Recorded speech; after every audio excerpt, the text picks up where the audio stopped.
안녕하세요. 4급 타파 문도원입니다. 지난 7급 탈출과 5급 타파 정주행하고 오셨나요? 저도 이번 강의를 준비하면서 지난 강의들을 많이 참고를 했었는데요. 이 강의 하나하나마다 전부 유익한 내용이어서 한 번씩 꼭 보고 오셨으면 좋겠다는 생각이 들었습니다. 그리고 이제 3급으로 올라갈 차례입니다.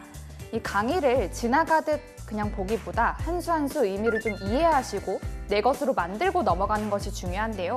가능하시다면 바둑판 앞에 바둑돌을 놓아가면서 강의를 따라오신다면 좋겠습니다.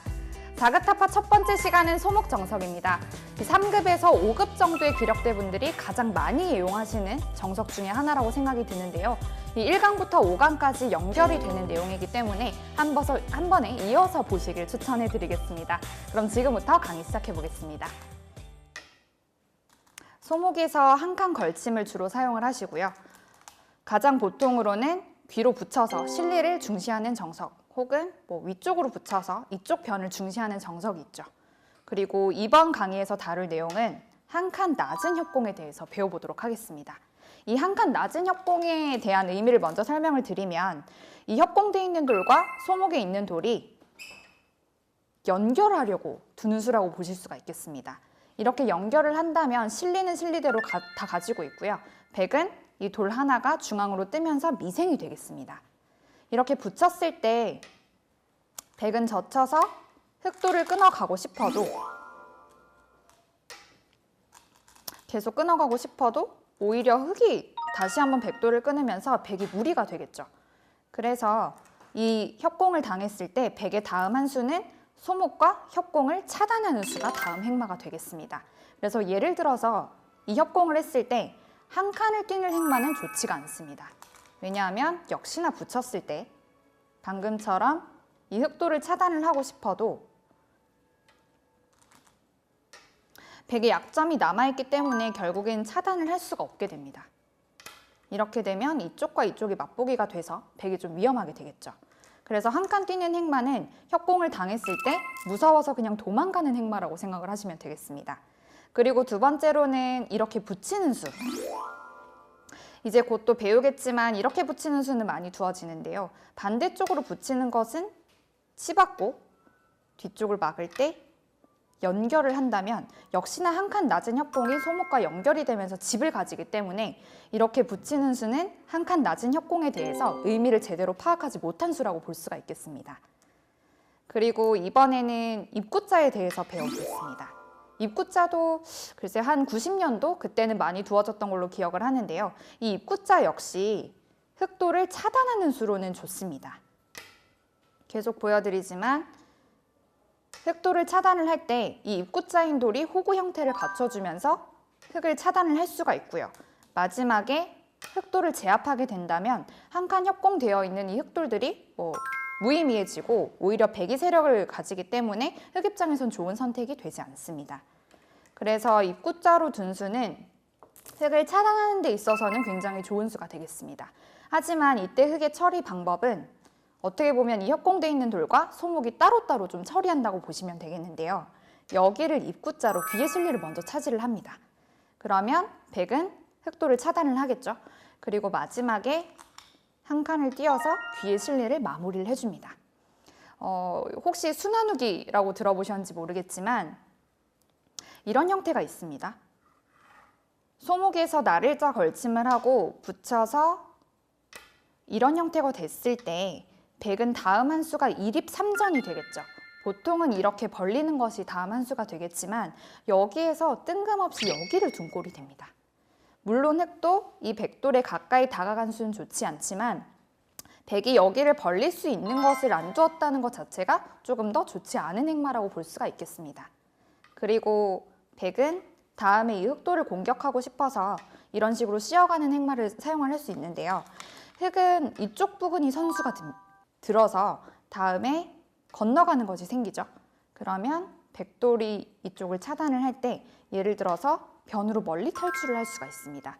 그렇기 때문에 백은 씌워가긴 했지만 이 형태는 세력도 아닌 미생에 또 가깝다고 볼 수가 있겠습니다. 그래서 예전에는 이렇게 입구자로 두는 수도 많이 두어졌지만 현대에서는 이렇게 흑이 먼저 실리를 차지하고 다음에 이쪽 부분을 백을 좀 뭐랄까요, 공배로 만든다면 이거는 좀 백이 좋지 않은 선택이 되겠습니다. 그래서 입구자는 요즘엔 사라진 수라고 볼 수가 있겠고요. 이런 입구자는 예를 들어서 서로 변이 이렇게 벌려져 있다고 가정을 했을 때 백이 이쪽 부분에 두었다고 가정을 한번 해볼게요. 뭐 흙이 다른 데를 두었다고 치고 백이 이런 식으로 다가갈 수가 있습니다. 이런 경우에는 흙이 아까처럼 입구자 행마를 둘 수가 있어요. 왜냐하면 이걸 두지 않았을 때는 처음에 소목에서 한 칸 협공했을 때처럼 붙여서 연결하는 수가 좋고요. 이거를 차단을 하는 의미로 중앙으로 나오면서 두는 수는 둘 수가 있습니다. 그런데 이렇게 변해서 두는 게 아니라 아까처럼 정석에서 둘 때는 입구자는 조금은 발이 느린 수라고 보시면 되겠습니다. 그리고 마지막으로 이렇게 붙이는 수에 대해서 배워볼 건데요. 일단 두 번째 시간에 이 붙이는 수에 대해서 대표 정석들을 배워볼 거고요. 여기에서 붙이면 젖혀라 해서 이렇게 젖히는 것과 반대쪽으로 젖히는 수가 있습니다. 그런데 가끔 이렇게 두시는 분들이 계세요. 여기를 두면은 끊을 생각을 하고 두시는 거죠. 그런데 여기를 치받는 수는 스스로 두 점머리를 치받는 거라고 보시면 되겠고요. 이렇게 끊었을 때 백의 다음 행마를 통해서 이 흙돌이 우형이 되는 방법을 배워보도록 하겠습니다. 여기에서 서로 맞끊겨 있을 때는 어느 한쪽을 넣으라고 되어 있습니다. 그런데 이 백돌이 예를 들어서 여기를 늘어볼게요. 그러면 흙은 다음에 끊기면 안 되니까 여기를 잇거나 이쪽을 빠져서 백돌을 더 공격을 할 수가 있습니다. 그러면 같은 두 개의 돌이 있는데 어떻게 보면 백돌이 더 위험한 곳에 있다고 보시면 되겠습니다. 그래서 이쪽으로 느는 수는 좋지 않은 선택이 되겠고요. 반대쪽으로 늘어서 이쪽을 단수 치는 것과 이쪽 흙돌을 공격하는 것을 맛보기를 하시면 되겠습니다. 그런데 여기를 늘기 전에 가장 좋은 건 먼저 두 점머리를 젖히는 것이 좋습니다. 그래서 여기를 막을 때 그때 는다면 단수 치는 것과 여기를 끊는 것이 맛보기가 돼서 흙이 굉장히 곤란한 상황에 처해집니다. 조금만 더 진행을 시켜본다면 여기를 늘었을 때 흙은 일단 끊는 수를 선택을 할 수가 있습니다. 이때 백은 두 점을 살리는 게 아니라 버리는 것이 중요한데요. 만약에 귀를 살리고 싶다면 이렇게 는다면 사는 것은 어렵지가 않지만 이렇게 사는 동안 흙도 빵 따냄을 통해서 변으로 진출할 때가 훨씬 쉬워집니다. 그렇기 때문에 이 두 점을 살리는 것보다는 사석 작전을 통해서 세력을 쌓는 편이 더 좋은데요. 여기를 버리기 전에 이쪽을 끊어서 흙이 이 두 점을 잡기 위해서 반드시 있게끔 만들어주고요. 다음에 여기를 단수치고 나오시면 되겠습니다. 흙은 계속해서 이 두 점을 잡을 수밖에 없고요.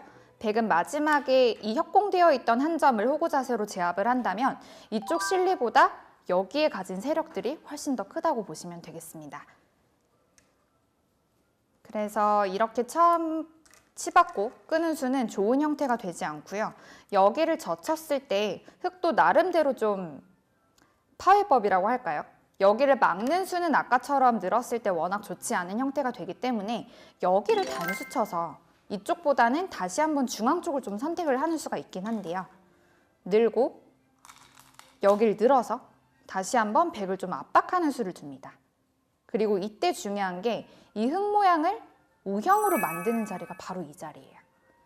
예를 들어서 막고 이었을 때 호구되는 자리라고 생각을 하실 수도 있고요.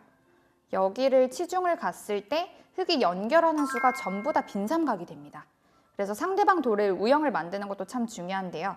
여기를 잇고 나면 다음에 백이 연결을 하시면 돼요. 이렇게 연결을 할 수도 있지만 호구를 통해서 뒤쪽을 지켜주면서 같이 연결하시면 더 좋겠습니다. 그리고 흙은 마지막에 장문을 씌워서 이 두 점을 제압을 하는데요. 이렇게까지 놓고 봤을 때 백보다 흙이 한 수를 더 뒀어요. 처음에 소목에서 마지막으로 흙이 장문을 씌워서 잡은 형태가 되기 때문에 백보다는 흙이 한 수 더 든 거라고 보시면 돼요. 그런데 한 수 더 든 거 치고 과연 백보다 얼마나 좋으냐라고 했을 때 조금은 흙이 발이 느린 선택이라고도 볼 수 있겠습니다.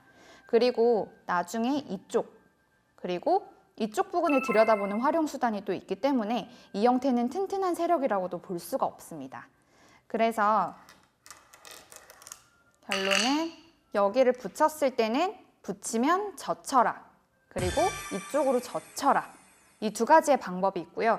마지막에 이렇게 그냥 두 칸 벌리는 수까지 배워보도록 하겠습니다.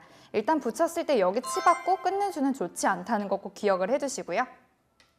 이렇게 끊었을 때는 이쪽으로 느는 것이 아니라 젖히는 것을 통해서 이렇게 느는 수가 올바른 방향이라는 것도 다시 한번 기억해 두시면 좋겠습니다. 자, 오늘 배운 내용 한 칸 낮은 협공에 대해서 의미에 대해서 배워봤는데 어떠셨나요? 이 한 칸 낮은 협공이 조금 달라 보이시나요? 다음 시간에는 이 한 칸 낮은 협공에 대해서 대표 정석에 대해서 배워보도록 하겠습니다. 오늘 배웠던 내용 복습 꼭 해주시고요. 다음 시간에 뵙겠습니다. 4급 타파!